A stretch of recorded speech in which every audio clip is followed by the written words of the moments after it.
আমাদের scuba diving complete হয়ে গেছে। কমপ্লিট হয়ে এখন আমরা যাচ্ছি কোরাল আইল্যান্ড। পড়েছি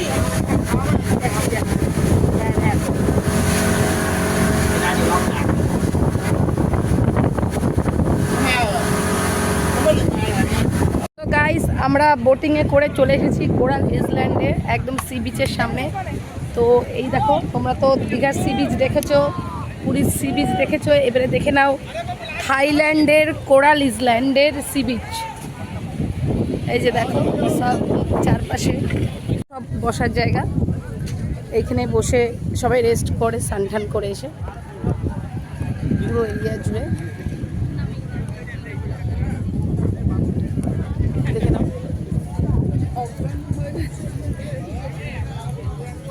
এই যে আমাদের জায়গা, মহাদেবটা কোমরা হাত দিয়ে দাঁড়িয়ে রয়েছে। দেশের বিদেশের সব কান্ট্রির লোক এখানে রয়েছে।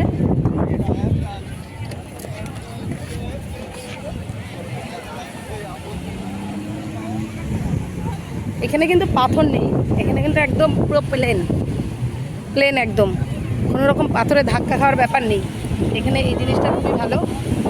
যেমনি আমাদের দীঘার তোমার কি বলে ওটাকে,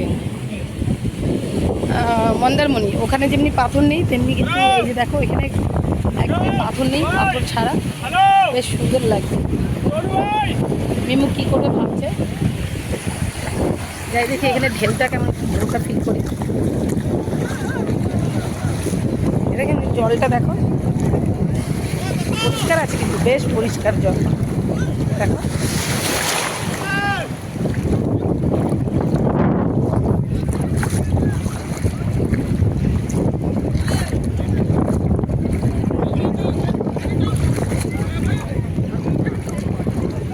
এখন বিদেশিরা স্নান করছে, বিদেশি লোকজন সুইমিং কস্টিউম করে।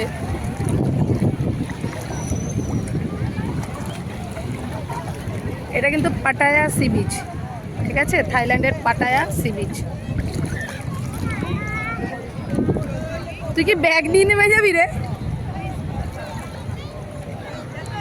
তো আমরা এখন রাখছি। তো কেমন লাগলো আমাদের পুরো আজকের যে সাইট সিন তোমাদের সাথে শেয়ার করলাম, কেমন লাগলো অবশ্যই কিন্তু জানিও।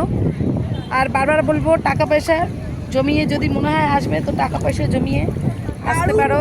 দারুণ জায়গা পাটায়া। দেখো সামনে দুজন সুন্দরী আসছে, দেখো তারা ফটো তুলবো। সামনে দুজন বিদেশি আসছে, দেখো সুইমিং কস্টিউম করে।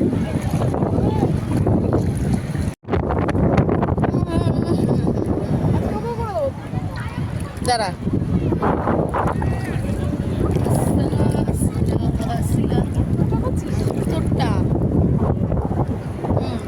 আছিস, ঠিক আছে, করছি তো।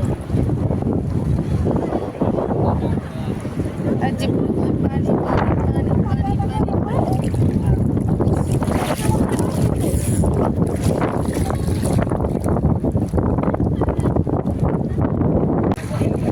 চলো রাখছি। কেমন লাগলো পাটায়া সি বিচ অবশ্যই কিন্তু জানিও।